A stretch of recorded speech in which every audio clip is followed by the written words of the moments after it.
குனித்த புருவமும் கொவ்வை செவ்வாயில் குமின் சிரிப்பும் பனித்த சடையும் பவளம் போல் மேனியின் பால் வெந்நீரும்.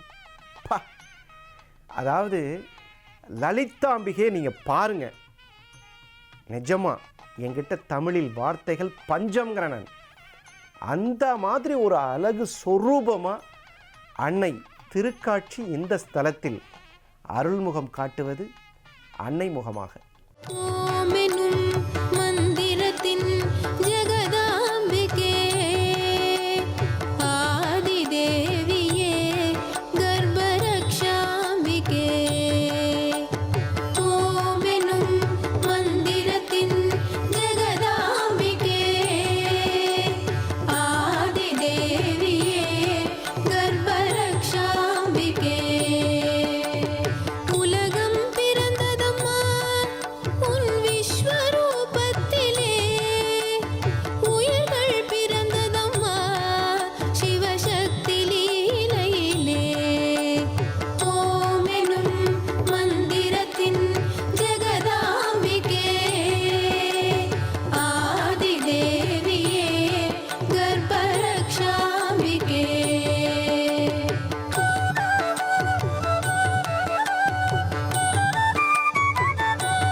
இதுக்கு மேல என்ன சொல்ல போற?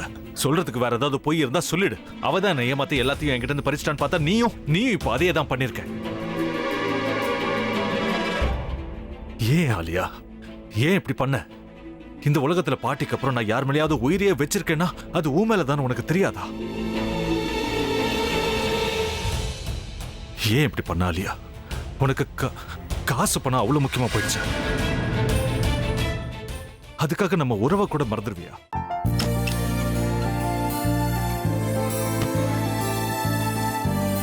சக்தி சக்தி, ஒரு நிமிஷம்.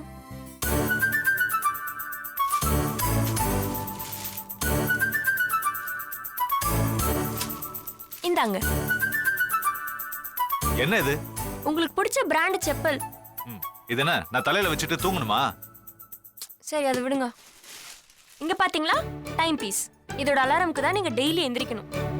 அதெல்லாம் என் மொபைல்ல இருக்கு. முத்து, முத்து, என்னடி இவன் முத்துன்னு ஒருத்தைய உருவாக்கி விட்டான். செல்வியை மறப்பான்னு பார்த்தா எப்ப பார்த்தாலும் முத்து முத்துன்னு கூப்பிட்டு இருக்கான். முத்துவ கூப்பிட மட்டுமா செய்யறான், முத்துவ வச்சு என்னென்னமோ செய்யறான். நாம தான் இழிச்சவாய் மாதிரி வேடிக்கை பார்த்துட்டு இருக்கோம். என்ன முறைச்சு என்ன பிரயோஜனமாயா? உனக்கு வேற குரல் போயிடுச்சு. அடுத்து அவ செல்வியை கூப்பிட்டானா என்ன பண்ண போற? உன்னுடைய விருப்பப்படியே நீ ராமநாத வீட்டு மருமகளா வாழ போற. கண்டிப்பா என்னுடைய ஸ்தானத்திலிருந்து அவன் உன்னை நல்லா பார்த்துக்குவான். அம்மா, டேய், அவரை பத்தி தான் உனக்கு தெரியும்ல. அவர் எந்த முடிவு எடுத்தாலும் அதான் ஃபைனல். நம்ம அப்பா வேணுமா வேணாமாங்கிறத நீயே முடிவு பண்ணிக்கோ. வாடா.